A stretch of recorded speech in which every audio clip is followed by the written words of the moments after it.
All right, so today we're doing the second portion of the Gaussian optics PSS problems. These are your problem sets here.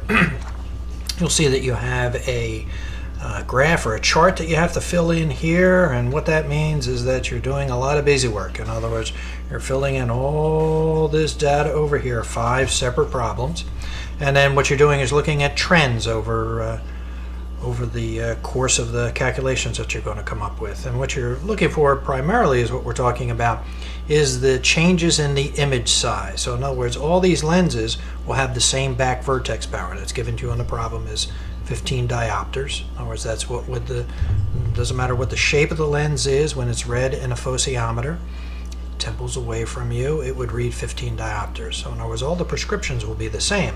The front base curves or the front powers of the lens will all be different, and then you'll need to calculate, and then we'll take a look at the trends after we start. So all right, so we're going to start off for lens number 1, and I'll just mark it up here as lens number 1. All right, and so for lens number 1, as in all of the lenses, the back vertex power is going to be constant. So the back vertex power given to you in the problem is going to be 15 diopters. All right, the thickness of these lenses are going to remain constant. That's given to you as 10 millimeters. The material that the lenses are made out of, that is an index of 1.5. Once again, that will also remain constant. All right, now for the first lens, you're given the front base curve, or the front power of the lens is going to be 25 diopters. All right, we're going to need to find a series of other values associated with that. One of them is going to be the equivalent power we'll need to determine. All right, and we'll work on that. And then we need to know what the back curvature is going to be. All right, and we're going to work on that. All right, so I'm given the front, excuse me, I'm given the front base curve, or the front power of the lens. All right, and so if I know the front power of the lens, I can also determine the equivalent power of the lens, because I know that the back vertex power of a given lens is related to its equivalent power, and it's related by this ratio. That's 1 minus the thickness, and if this is the back vertex power, then this has to be the power of the front of the lens. All right, so the back vertex power, we know what that is. That's 15 diopters. The equivalent power, that's what we're looking for. 1 minus the thickness, and then once again, this thickness is a linear value. That's your 10 millimeters divided by the indice of refraction, which is 1.5, and then times the power of the front, which was given to you on the problem, and that is 25 diopters. All right, so just on the off side, if you ever get confused of whether it should be the linear value at the top or the indice of refraction in the top, just look at what you're timesing it by. You're timesing it by a dioptric value. And what is a dioptric value? A dioptric value is the difference in indices of refraction divided by the radius of curvature. In other words, the units of a dioptric value is inverse meters. Okay, and so if this is inverse meters and I want it to cancel out as I'm timesing across here, right, because the equivalent's going to be in diopters, this is in diopters, this means that this bottom value here has to have no units. Okay, the one has no units, the indice of refraction has no units. If this is going to be inverse meters, then the numerator over here has to be meters. So in other words, you would have the linear value in the top. All right, so if you ever have a brain fart when you're doing a test or trying to recall these things in the future, just remember how your units need to work out. It's relatively easy to figure that out.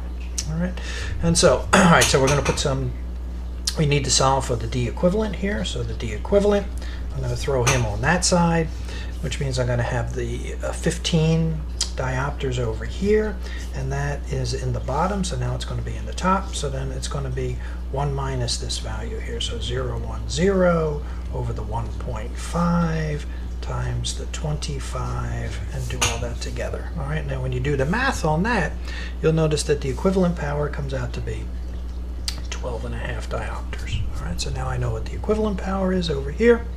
I'm going to put that over here, and that is 12.5 diopters. Great. Now that I know the equivalent power, I can figure out what the power of the back portion of the lens is, because I know that the equivalent power is equal to the power of the front plus the power of the back minus our compensation factor, that's our T, and times the power of the front times the power of the back. All right, the equivalent power you just found, that's your 12.5. The power of the front that was given to you on the problem, that's your 25 diopters. Plus this thing here, this D back, that's what I'm looking for, the power of the back of the lens. I know what this T value is. That's our 10 millimeters divided by our indice of refraction times the power of the front, once again given to you on the problem as 25 diopters times the power of the back.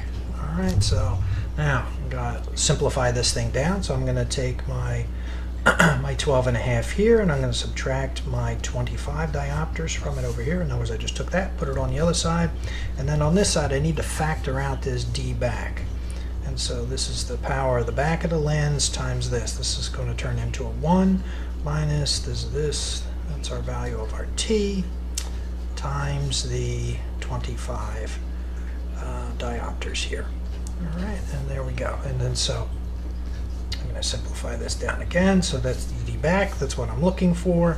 And it's going to be this times this now. So it is the my 12.5 minus my 25. All right, that is times there. So now I'm going to divide it over here. Excuse me. And so that's going to be over my 1 minus my 0.010 over the 1.5 times the 25 again. Okay, got you going there. And then we'll solve for this D back after we do all this algebra. All right, and that now comes out to be a minus 15 diopter lens, right? So we're looking, so here's going to be your rub here. So this is the 12.5 minus the 25. That's where this minus value comes from over here. And so the back of our lens is a minus 15 diopters. And so what kind of lens do we have here? Well, the front curvature is positive and the back curvature is negative. So we have a meniscus lens, a dress ophthalmic lens. So easy enough. Now else, what do you want to do? We want you to find the position of the Gaussian plane.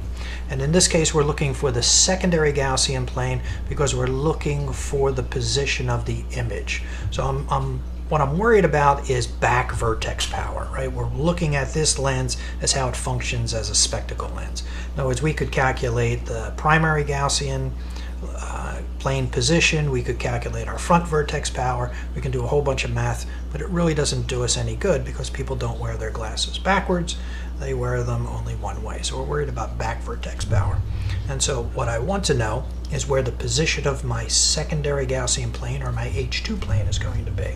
And to determine where that is, I need to know my value of my E prime. Now remember that the E prime is the difference between the focal point of the back vertex power and the focal point of the back of my equivalent or Gaussian lens. Okay, so focal point of the back of the real lens, focal point of the back of the Gaussian lens or the imaginary lens, and that will give me its linear position. All right, focal point of the back vertex power is nothing more than the inverse of the back vertex power.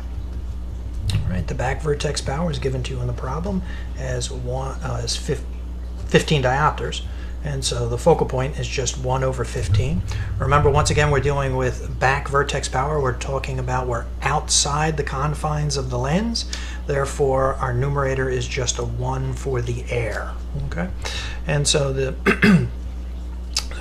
so the inverse of the 15 is going to give us a 0.667. All right, and this is going to be a plus value, so this is going to be a plus value. And so that means that the focal point is going to be in the plus direction or with the path of light or to the right of the actual lens. Okay, so that makes sense. Now, we also need to know the focal point of the equivalent lens, and that is going to be the inverse of the power of the equivalent lens. And you determine from your calculations here that the power of the equivalent lens was 12.5 diopters. So that's 1 over the inverse of 12.5 diopters. Do your math. The inverse of the 12.5 diopters is 0.08, and I'm just adding some zeros in here so it lines up. Then once again, that's going to be a positive value. What does that mean? That means that the focal point of the equivalent power is going to be to the right of the equivalent lens, and that makes sense, right? Because this is a plus lens, all right? So it's going to have a focal point to the right. All right, I'm going to take these values and then plug them in over here. So the focal point of the back vertex power, so that's a plus 0.0667, and from that I'm going to subtract a positive 0.0800. Do the math, excuse me, on that guy, and he comes out, this guy is bigger than this guy, so I'm going to have an overall negative value, okay, and that's going to be 0.0133. What does that mean? That means that the position of my secondary Gaussian plane is in the negative direction, or to the left of the actual back surface of my lens. Right? So if I'm looking at the power of the lens itself, or a picture of the lens itself, I'm going to have a positive front base curvature. That's going to be R25. I'm going to have a negative back base curvature. Okay, that's going to be our -15. All right, and then our H2 plane, which is going to be here. That's the back surface of our Gaussian system, and that fellow is located from here to here, and that is going to be 0.0133 between the two, so to the left. All right, and so our other H plane is going to be out here someplace. That's our H1. Where that's going to be, I don't know, nor at this point do I really care. I just know that it's out there in some fashion. All right? And so now, excuse me, from this we're going to have to draw a picture. All right, so we're going to fill these values. Let's just jump ahead here a little bit, or just to keep track. All right, so the back surface power. So this is our lens 1, and we're going to start. We got some data over here, so we're going to start filling it in. And so the back surface power, or the power of the back, you figured that out was a -15. We're going to sketch the lens shape. We did that. That is a meniscus lens. Okay. The equivalent power, we figured that one out. That's a plus 12.5. Find the position of the H plane. In other words, they're looking for the E value, and we did that, and that is a -0.133, so it's -0.0133. And then the equivalent focal length, okay, and that is going to be the focal length of our equivalent power, and that is going to be a plus 0.0800. And then we need to determine what this image size is. Okay, and so to determine the image size, we need to take a peek at what we're actually looking at here. Not too many pieces of paper. There we go. All right, and so we're just going to transpose this picture that we drew before, and I'm just going to make it bigger over here. All right, so I have a front base curvature, which has a positive value to it here. In this case, I'm going to call it the plus 25. All right, and I'm going to have a back base curvature that's going to have a negative value, and that's the -15. And the distance between these two, given to you on the problem, is, that's a 0.010. That is 10 millimeters. Okay. And then we determined where the position of our H2 plane. It's this guy over here. And we said that the distance between those two guys was our 0.0133. Okay. Now we need to determine image size. Now, unlike when we did the previous problem where they gave you the linear position of the image, they're not going to give you, in other words, there's going to be some sort of, there's going to be not linear position of the image, linear position of the object. There's going to be some sort of real object out here in space in front. Once again, we're determining that, or we're stating that the light is traveling from left to right.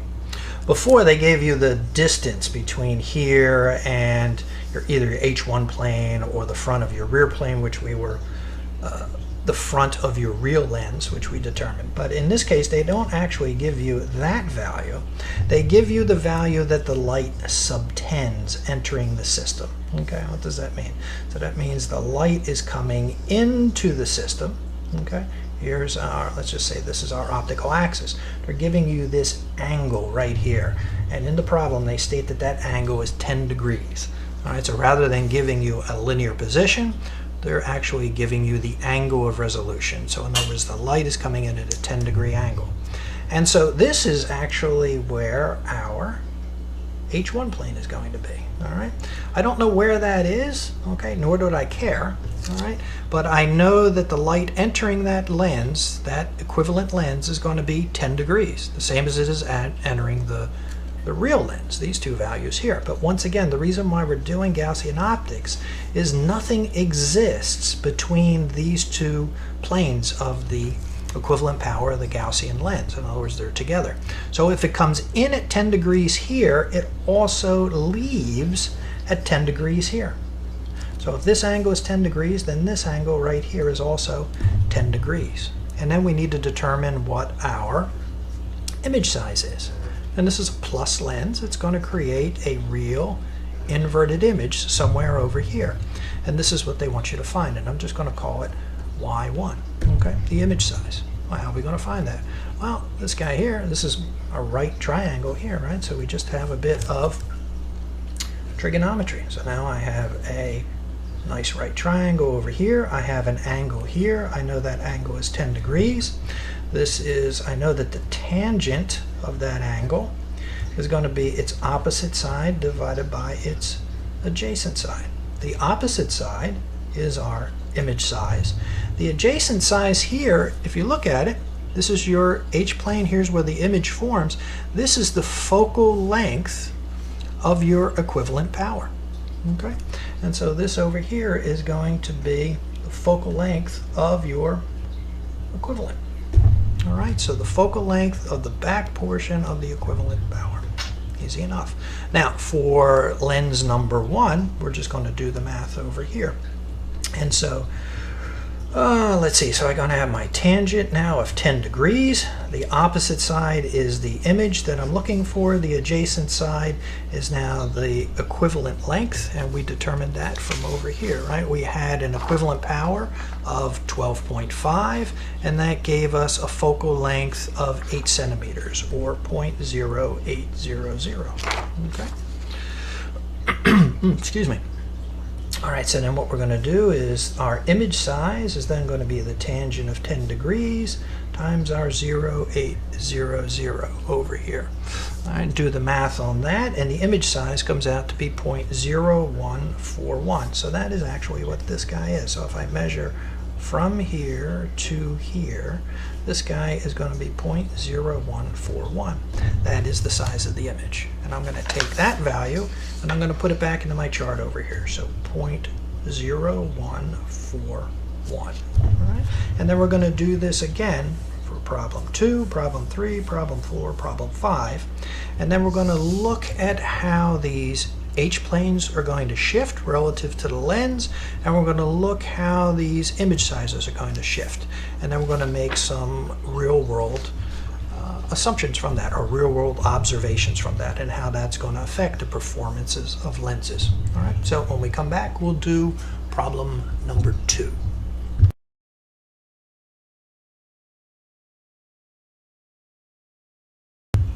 Okay, so hello again, and I misspoke. We're not actually doing problem number 2, but we're doing lens number 2 from problem number 1, just to make everything a little even more confusing. All right, so now we're dealing with lens number 2, I'm going to call that fellow. All right, and then once again, there are certain things that are going to remain constant, and those constants are going to be the back vertex power. In other words, all these lenses will read the same when you read them in the lensometer or your phosiometer, and that's going to have a back vertex power of 15.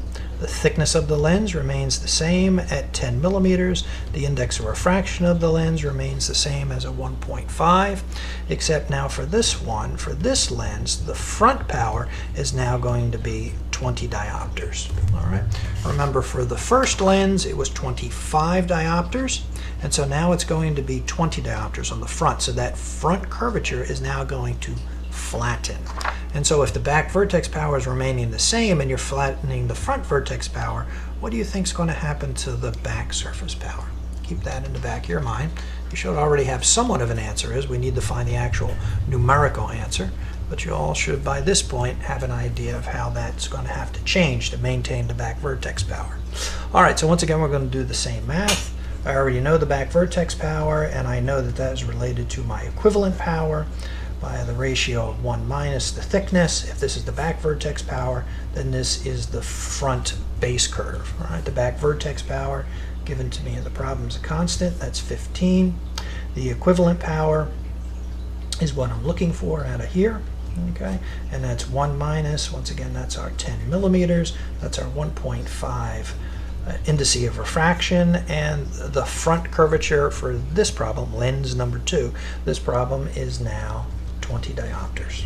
Okay, and so once again, I'm going to put my D equivalent over here, and that means that I'm going to have my 15 in the top over here, and then that's going to get multiplied by this monstrosity over here, which is the 1 minus, the 1 over 0, the 105, times the 20, and then our parentheses over there. All right, and you can do the math to work that out however you need to do it in your calculator. That's pretty hard to do in your head. And when you crank out the math for this guy, you're going to notice that the equivalent power turns out to be 13 diopters. Okay, so now I know what my equivalent power is for this lens, so the equivalent lens is 13 diopters. And I'm going to pop that guy over there. All right, now that I know my equivalent power, I know that my equivalent power is a function of the front base curve plus the back base curve minus some sort of compensation factor that has to do with the thickness and the index of refraction times the front base curvature times the back base curvature. All right, the equivalent power, we just figured that out. That's 13. The front base curvature given to you in the problem, that is the 20, all right, plus our back base curvature minus T value is going to be the actual thickness, which is 10 millimeters, divided by the index of refraction, which is 1.5, times the curvature of the front of the lens. Once again, that's going to be 20, and then times the curvature of the back of the lens. All right, so I'm going to take my 20, I'm going to slip them over the other side. 13 minus 20, that's going to give me a negative value, right? And so no matter what you do on this side, this back base curve is going to be negative, which means that you know that this is going to be another meniscus lens. All right? But what I have left over here is this D back minus this thing over here, 10 millimeters divided by the 1.5 indice of refraction times the plus 20 times the D back, and then I'm going to factor this guy out.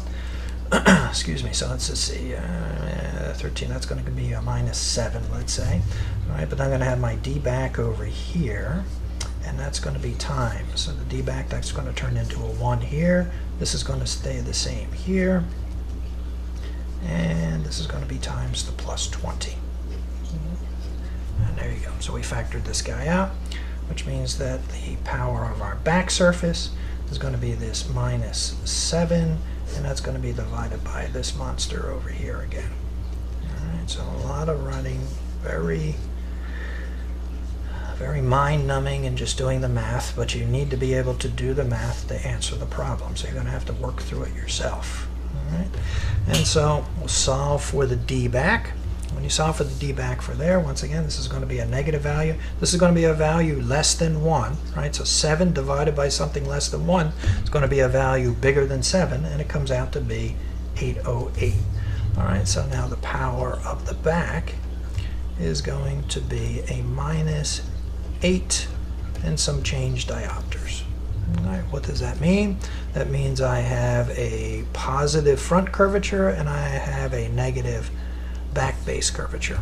All right, and that gives us once again a meniscus lens. All right, we're going to need to find out where our secondary Gaussian plane is. To find out where the secondary Gaussian plane is, I need to know my E prime value. That is the distance between the back surface of the real lens and the back surface of the Gaussian lens. All right, and so to calculate that, I take the focal point of the back vertex power and I subtract the focal point of the back equivalent power. Easy enough. All right, so I need the focal point of the back vertex power. The focal point of the back vertex power is nothing more than the inverse of the back vertex power. Once again, these points are located outside the confines of the lens. In other words, they're not within the 1.5 material. They're within the medium that the lens is in. You weren't told that your patient was in a swimming pool. Therefore, you'll assume it's air, and that's why you see a 1 in the numerator. Okay. Back vertex power, just like the problem before, that was 1 over a plus 15, right? And that brings you back again to your 0.67. That's going to have a plus associated with it. The focal point of the equivalent power, it's going to be different for this problem, but it's still going to be the inverse of the equivalent power. The equivalent power that you calculated for this guy over here is going to be your 13, so that's 1 over your positive 13, and that comes out to be a 0.077. Once again, I'm going to have a positive value associated with it, which means that both these focal points are going to be to the right or behind their associated back surfaces. And once again, that makes sense. It is a plus lens. It should form a focal point on the opposite side of the lens, or with the path of light. There's where your positive values come from. And so the focal point of the back vertex power, that is your plus 0.067 minus this guy over here, so that's going to be a plus 0.077. Do your math on that, and it comes out to be, once again, this is bigger than this one, so we're still going to have a negative value. All right, that's going to be a negative 0.01, and I'm just adding in another 0 just to keep the decimal point straight. All right, and so this means that the position of our H2 plane is once again going to be to the left of our actual plane. All right, so we'll draw it out real quick here. And so this lens is going to have a positive front surface, which is a 20. It's going to have a negative back surface, excuse me, which is going to be the minus 808. It's going to have a thickness, which is 10 millimeters from here to here. And then our H-plane over here, this is our H2 plane, the secondary plane of our Gaussian lens, is going to be located to the left. That's where the minus comes from. And that the distance from here to here is going to be 0.010. Okay, easy enough. Whew. What does that mean? That's 0.010 and that's 0.010. Wow, that means that actually the H2 plane and the front lens are going to be incident upon each other. Interesting quirk. Keep that in the back of your mind. Doesn't affect how we're doing our calculations here, but something to think about. All right, so now, once again, we're going to go back to our picture that we had before, which was our, excuse me, which was our our image. This is the image from lens number 1. So this is lens number 1, what we're dealing with here. And we need to do the same calculation to find our image size for lens number 2. All right. And so we're going to once again have a right triangle. Okay. The angle subtended out of this system is going to be, once again, our 10 degrees. This is going to be our image, but this over here is now going to be the focal length of our, going to be the focal length of our equivalent system. Our equivalent system actually changed, so now this number is going to be here. That's going to be a 0.077. And so now that's going to be our triangle that we need to deal with. So we're going to have a tangent of 10 degrees is going to be equal to the opposite, which is the image size. That's what we're looking for, over the adjacent, which is going to be the focal length of our Gaussian equivalent, and that's going to be 0.77. All right, so our y prime is going to be the tangent of 10 times the 0.077. And do the math on that, and that's going to give you a image size of 0.136. Okay. All right, so now that's what we're going to have here. So now I have an image size over here, which is 0.136. Great. And so now I'm going to take these values that I just had, and I'm going to transpose them back into my cute little chart here. All right, so, excuse me, front surface power is going to be 20 diopters. The back surface power, which we figured out here, that's going to be minus 8.08. The shape of the lens is still meniscus, although the front curvature is going to be flatter than it was, 25 to 20. The equivalent power is now going to be 13 diopters. Okay. The H-plane, or my E prime value, we calculated over here. So E prime, and that was our minus 0.010. All right, so we're going to go over here, minus 0.010. I had another 1, 2, 3, 4, just to make everything nice and easy. The equivalent focal length, okay, and that's this guy that we calculated over here. This is now our new focal length. So that is our, excuse me, positive 0.077. I'll put another 0 so things line up. And then our image size that we calculated here. So that is the 0.0136. Okay, so what does this mean? Well, let's see what's happening here. So our image size went from 1, 2, 3, so about 14 millimeters tall to 1, 2, 3 to about 13 millimeters. So the image size decreased. Okay. Where did our H-planes go? Well, this one went from 0.013 to 0.01, so it also shifted to the left, but didn't shift as far. So it shifted to the right. The image size got bigger. The equivalent focal length also got shorter. So it went from 0.080 to 0.0770. Interesting. Okay, let's see if that pattern continues. All right. And so let's just transpose. I'm going to do something else here. I'm just going to transpose our two pictures so we know what's going on. So I'm going to redraw the one that I had here before, but I'm just going to make it kind of generic. All right, so we're going to have, there's our optical axis. We're going to say that here is the front of our rear lens, and we're going to say that it's positive. We're going to say here's the back of our rear lens, and for the cases that we're doing so far, that's going to be negative. Right? The distance between these guys, that's going to be our 11 millimeters. Okay, now for the H2 plane, which was over here, I'm going to call this H2, but this is going to be for lens 1. Okay, and the H2 for lens 1, that was 0.0133. Okay, now our excuse me, that had the angle subtending into wherever this H1 plane was. We don't know where it is, nor do we care, but we know that the angle subtended into this was 10 degrees. So I know that the angle subtending out of this guy is 10 degrees. And then here's our image that it formed. So this is 10 degrees over here. All right, and there's the image that was formed from that guy. So this is going to be the image from lens number 1. Okay, and the image size, excuse me, from lens number 1 was 0.0141. Okay, and then the focal distance from here to here, so from here to here, for lens number 1, excuse me, was 0.0800. All right, now I'm going to keep this away. Now I had H2.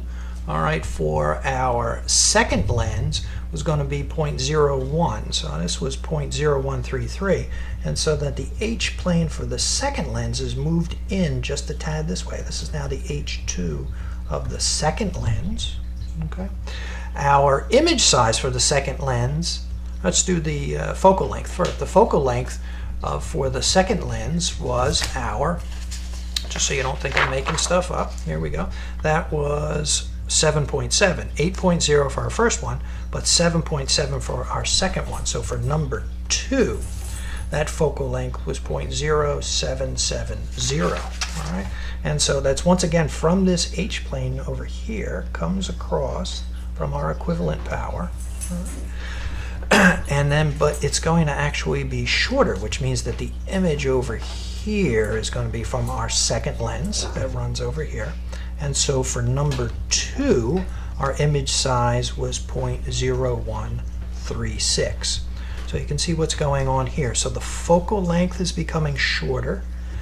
This angle here remains the same, which means that image is being drug up the hill and it's becoming shorter. Okay? And that's the trend that we're looking for. And we'll come back to that.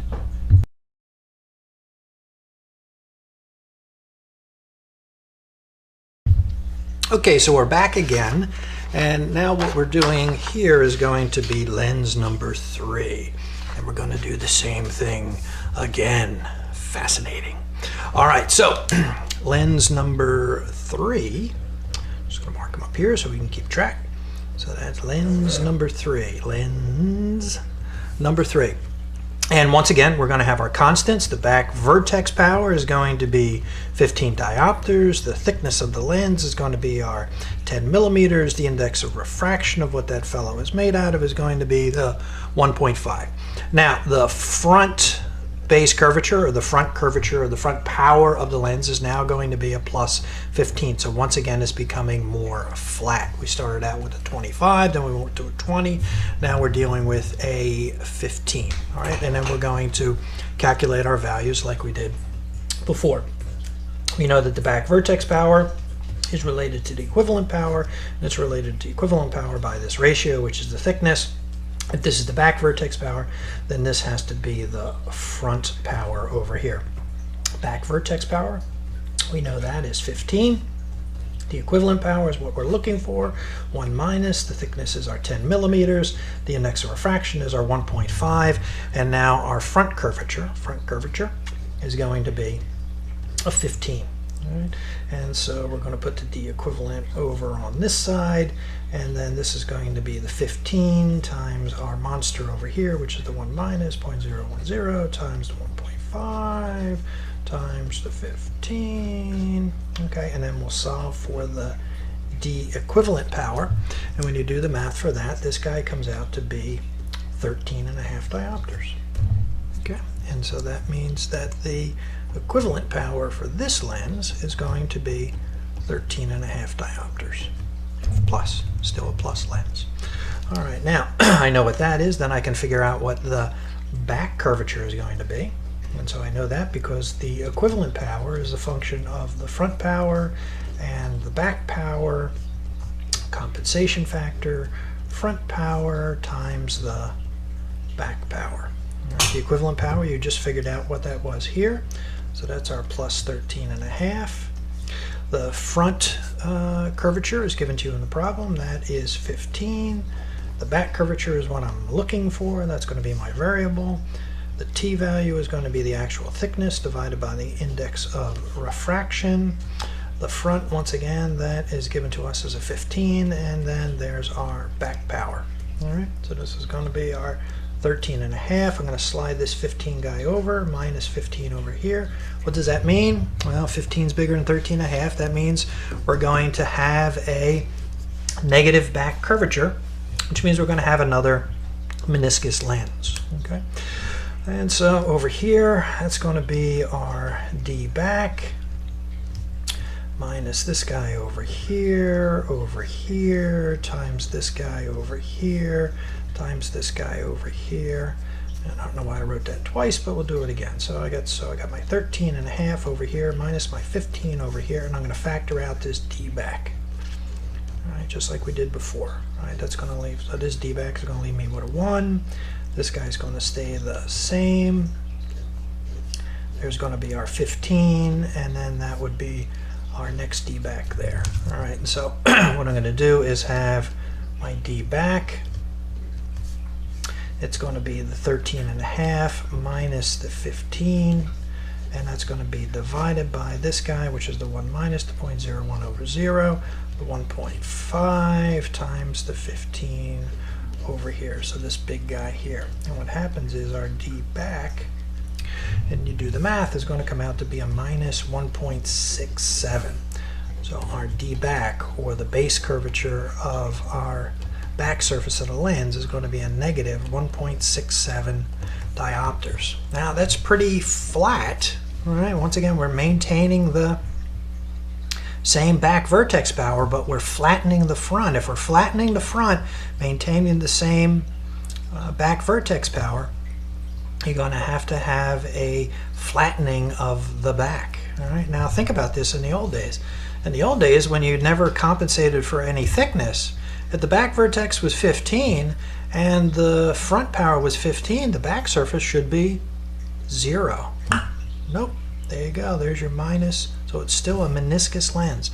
So a curvature in the front, and a positive curvature in the front, and a negative curvature in the back. Although, once again, these guys are flattening together, where the other ones, they were steeper before. Now, both of those surfaces are flattening down. All right. I'm going to need to find out where the location of my secondary Gaussian plane is.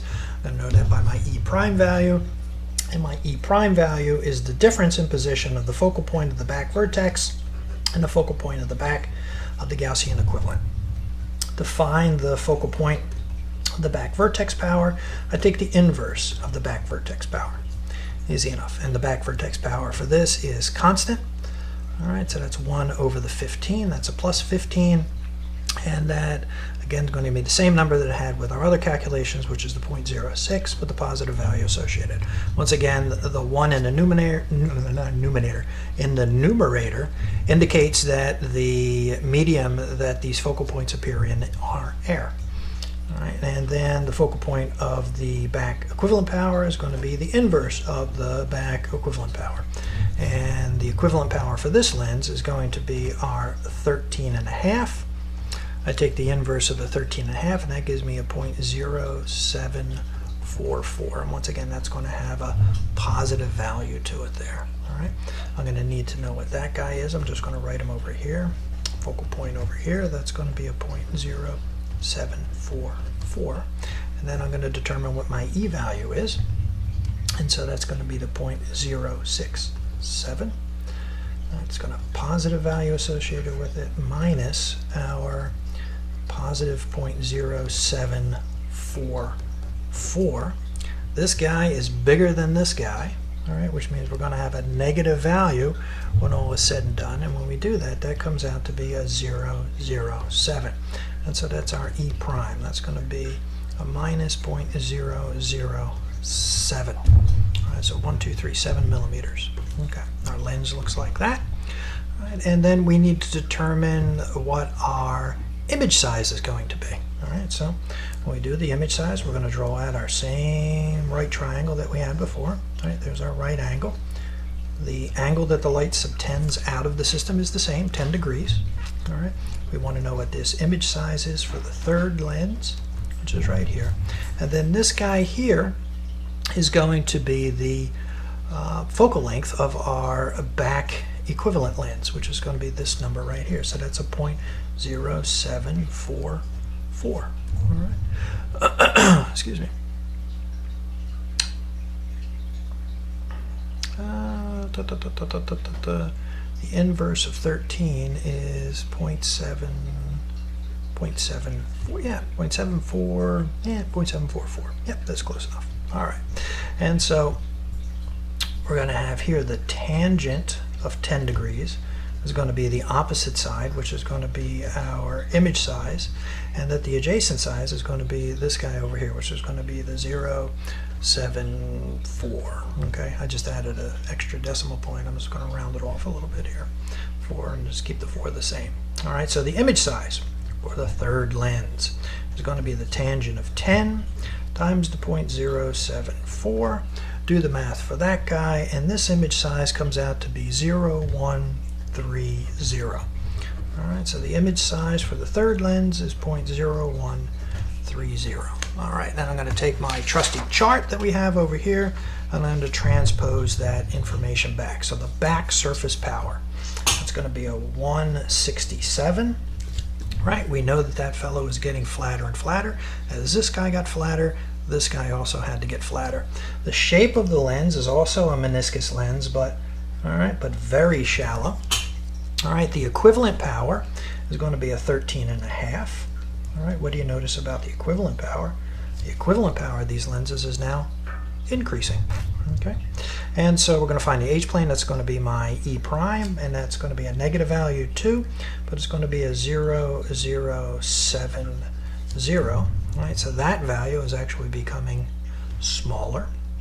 The equivalent focal length, okay, we needed that. That's a plus 0.074. I'm just going to make it 74. Right, just round it up, just to make the math easy. What's happening to this? This trend is getting smaller. And then the image size here, this is a 0.007. 0.0130, and the image size over here is also getting smaller. All right, how does this equate? Well, we'll go back to the pictures that we had before. Here's our pictures. Here's the image sizes of the first lens. Here's the image size of the second lens. Okay. Our excuse me, our E value for the third lens is 0.007. All right, 0.007. That means that guy's even closer to the back of the lens, right?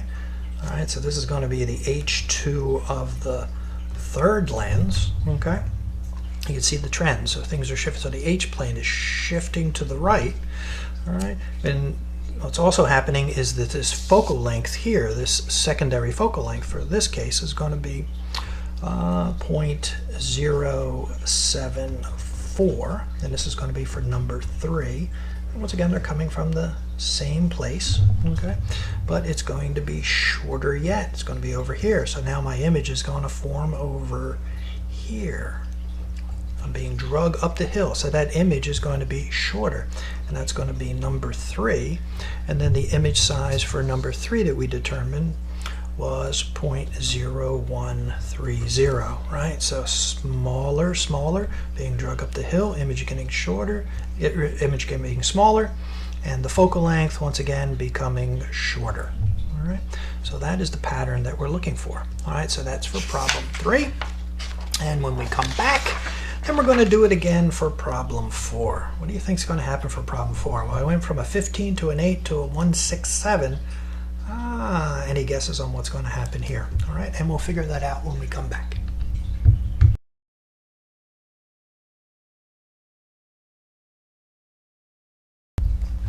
All right, well, we're back again, and now we're going to be working on lens number 4 for the first problem. All right, and so once again, the back vertex power for this lens remains constant, and that's going to be 15. The thickness is going to remain constant. That is our 10 millimeters. The indice of refraction is going to remain constant. That's our 1.5.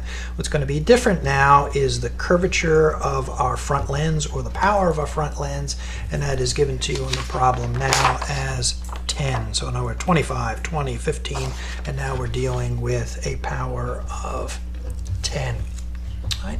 And then once again, we're going to have to figure out what our equivalent power is, and then we're going to determine what our power of the back surface is going to be, and then we're also going to determine what our E value is going to be to find out where H plane is, and then we'll determine our image size again. All right, so let's get cracking through the math on this guy again. I know that the back vertex power is related to the equivalent power, and it's related by this ratio. Back vertex power is driven by the front base curvature. All right, back vertex power is going to be your 15. The equivalent power is what I'm looking for out of this fellow. This is 1 minus the 0.01 over the 1.5, and then times the power of the front, which was given to you in the problem as plus 10. All right, I'm going to cut to the chase because we've done this. This will be the 4th time we're doing this, so if you haven't figured out how to do the algebra yet, take an algebra class. All right, so the D equivalent is over here, and we solve for the equivalent. That's going to come out to be 14 diopters. All right, so the D equivalent is now going to be 14 diopters over here. All right, from that, I can figure out what our back power is, because I know that the equivalent power is related to the front power, and the back power by our compensation factor, which is the thickness times the power of the front times the power of the back. All right, and so the equivalent power is 14. The front power given to you in the problem is 10. The back power is what I am looking for out of this fellow. I have my thickness, I have my index, I have the power of the front given to me in the problem, which is a 10, and then I have the power of the back. And so once again, I'm going to take the 10, flop him over here. So now I'm going to have 14 minus 10, which means I'm going to have a positive back base curvature. So I'm not going to have a meniscus lens anymore, which is what we were chatting about when you looked at the trend. All right, and then I'm going to factor out the D back. All right, and so when I do that, I'm going to solve for the power of the back of the lens, and that's going to come out to be a plus 4.28. Once that's going to be a positive again, which means that I'm going to have a positive front base curvature, and I'm going to have a positive back base curvature. All right, so now this lens is no longer a meniscus lens. This is a biconvex lens. Both of these are relatively flat, front and back, but overall that is a biconvex lens. So we have left the modern lens design and we have now entered once again into Benjamin Franklin days. All right, now, so I need to know where my secondary Gaussian plane is going to fall, and I do that by taking the difference of the focal point of the back vertex power and the focal point of the back Gaussian equivalent power. To find the focal point of the back vertex power, I take the inverse of the back vertex power, and that is, as it's been in all problems, is all the problems for this set, is going to be the inverse of my plus 15, which gives me a plus 0.067. And I need to know the focal point of my equivalent power, and that's going to be the inverse of the power of the Gaussian equivalent. All right, and that's going to be the inverse, and we found our equivalent here to be 14. These two numbers are going to be pretty close, right? And so, once again, this is also going to be positive, all right? But this is now going to be a 0.071. And I'm going to take these guys and pop them over here. So that's a plus 0.067 minus a plus 0.071. This guy is still bigger than this guy, and so that's still going to give me a negative number, but the negative number is going to get smaller and smaller, and that's going to be a minus 4 millimeters. All right, so our E prime, the location of our secondary Gaussian plane, is going to be 4 millimeters to the left. All right, so in this lens, what I'm going to have now, I'm going to have a front curve, which is going to be 10.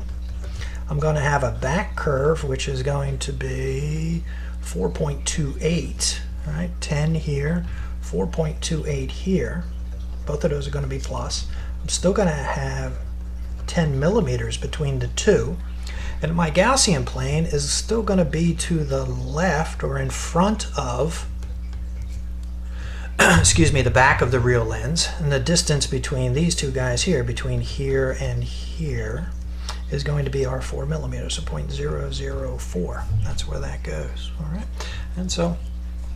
and then we'll look at the trend of how we're going this way. Now, we still need to figure out our image size, right? It's going to be the same triangle. The light is still subtending those 10 degrees. This is my image size for the fourth lens. And this one here is going to be the focal length. The adjacent side of this bright triangle is going to be the focal length of our equivalent power, which is going to be the 0.071. And so, excuse me, the tangent of theta is going to be the opposite over the adjacent. So for this guy, the tangent of 10 degrees is going to be the image size, which I'm looking for, and the adjacent is going to be the focal length of our secondary Gaussian plane. All right, so our image size is going to be the tangent of 10 times the 0.071. Do the math on that guy, and he comes out to be 0.0125. And so the secondary image is going to be 0.0125.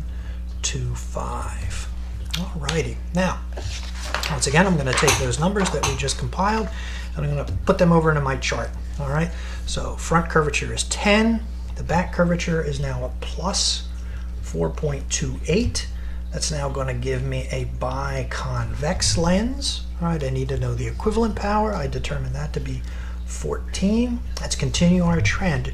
You're noticing that the equivalent power is increasing. We went from 12.5 as we flattened the front base curvature, but now we're up to 14.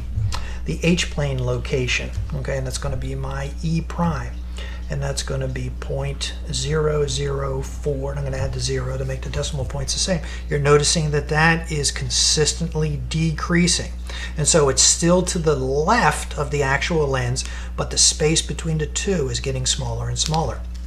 The focal length of my equivalent power. All right, so the focal length of my equivalent power is this guy over here, and so that's going to be still a positive number, but that's going to be 0.071. I'm going to add the 0 in there to keep things straight. You'll notice that that number is decreasing. The focal length of the power is decreasing.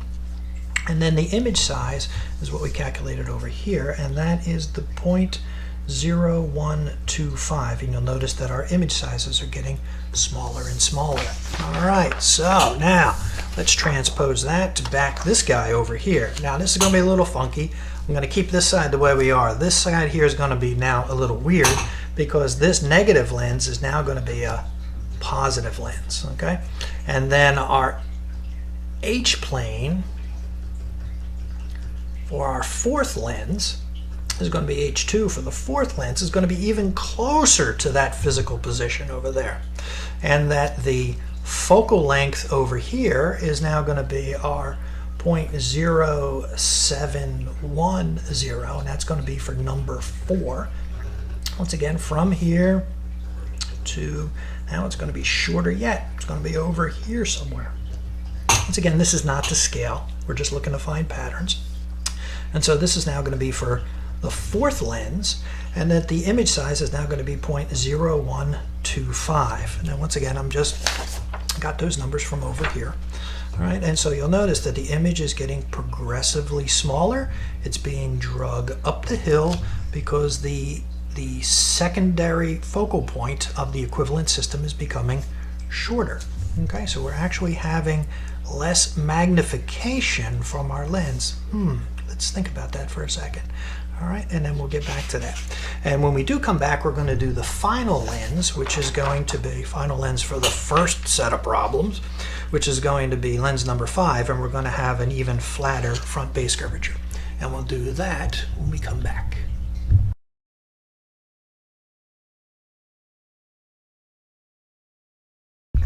All right, back again. And so now we are dealing with the, thank the almighty creator, final lens number 5 of this problem set, okay? And you'll notice that this lens is going to have an even flatter front base curvature, which is going to be 7.5 diopters. All right, so this is going to be lens number 5. Okay, just so we're keeping things straight. The back vertex power remains at a constant 15 diopters. The thickness remains at a constant 10 millimeters. The indice of refraction remains at a constant 1.5 indice of refraction. The curvature of the front, or the front base curve, or the front power, however you want to call it, is now 7.5 diopters. All right. And then once again, I'm going to need to determine my Gaussian equivalent power. I need to determine what my back surface power or my back base curvature is going to be, and then we'll deal with our focal points again. All right, cutting to the chase, we're going to have the back vertex power is a function of the equivalent power related to the ratio including the thickness, and the back base curvature is related to the front, the back vertex power is related to the front base curvature. The back vertex power is going to be 15 diopters. The equivalent power is what I'm looking for here. 1 minus, this is going to be my 10 millimeters divided by the 1.5, and then times our new front curvature, which is going to be a 7.5. All right, and I'm going to solve for my equivalent power here, and that guy comes out to be 14.25, 14.25 diopters. And so this is a plus 14.25. All right, now from that I can determine what my back power is going to be, because I know that my equivalent power is related to the power of the front plus the power of the back minus our compensation factor, which is the thickness, times the power of the front times the power of the back. All right, the equivalent power, we just determined what that was. That was the 14.25. The power of the front was given to you on the problem. That was our 7.5. The power of the back is what I'm looking for here. Our T is our actual thickness divided by its indice of refraction. The power of the front is going to be our plus 7.5. And then the power of the back, once again, is what I'm looking for. And so here we go here. So we're going to have our 14.25 minus the 7.5, right? This guy's smaller than this guy. So we're going to have a positive back base curvature, okay? And so, and then on this side of the equation, what we're going to do is just factor out that D back again, all right? And when you do that again, you're going to find that the back base curvature is going to work out to be plus 7.10 diopters. All right, so that's going to be a plus 7.10 diopter. All right, so you notice that the back vertex power remained the same. The front curvature flattened once again, which means that now the back surface had to increase in curvature to maintain that same back vertex power. All right, so everything that you do, all your math should make sense. It should follow a logical order. If it doesn't, then you got to go back and check and make sure you didn't do a math error. And when you have ugly algebraic things like this, it's real easy for you to make a math error. So you want to have an idea of the range that these numbers are going to be before you actually start writing them down and then going forward. Because if you screw this one up, everything after that's also going to be screwed up. So make sure you know what the answer should be roughly before you actually attempt to do the mathematical answer. That way, if you get something that doesn't make sense, you know you made a math error. Then go back and check your math. All right, so again, I need to know the position of our secondary Gaussian plane, so I need to know my E prime value, and the E prime is the difference between the focal point of the back vertex power and the focal point of the back equivalent power. All right, the focal point of the back vertex power is going to be nothing more than the inverse of the back vertex power. Once again, the 1 is because we're in air, and so that's going to be 1 over the 15. And that's been the same for all the problems because that's been a constant, right? And so it's going to be a plus 0.67. The focal point of the back equivalent power for this is going to be the inverse of the back equivalent power, and that's going to be 1 over, the equivalent power was 14.25. Right, and so the inverse of the 14.25 comes out to be a 0.070. That's going to have a positive sign, right? Because this is the back equivalent power positive. The front equivalent power would have the negative associated, right? Front vertex power on this side, back vertex power on this side. So that's why these guys in the problems we're all doing, this guy's always been a positive number for us. All right, got to plug them back in over here. So I'm going to have the plus 0.067 minus the plus 0.070. This guy is still bigger than this guy. All right, so we're still going to have a negative E value. All right, the E value, however, is getting smaller and smaller. So the Gaussian plane, the secondary Gaussian plane, is still to the left or in front of the actual back surface of the lens, but that distance is getting smaller and smaller. All right, and so for this case, I have a lens that has a positive front base curvature, and that is going to be our 7.5 over here.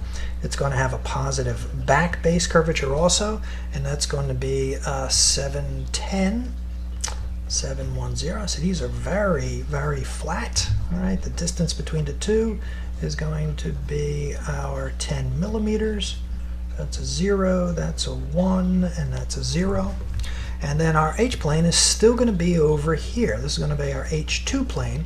And the distance between here and here is now going to be 3 millimeters. All right, being shorter, but still on the same side. All right, so our E prime, just going to put that over here. That's going to be a minus 0.003. Our focal point of our equivalent system, it's going to be different for this problem. That's going to be a plus 0.070. And then we're going to do our little trigonometry here. We still have our same size triangle or same shape triangle. There's our right triangle. This is still 10 degrees. This is the image size that I'm looking for now. And now this adjacent side is going to be the focal length of our back equivalent, which is the 0.070.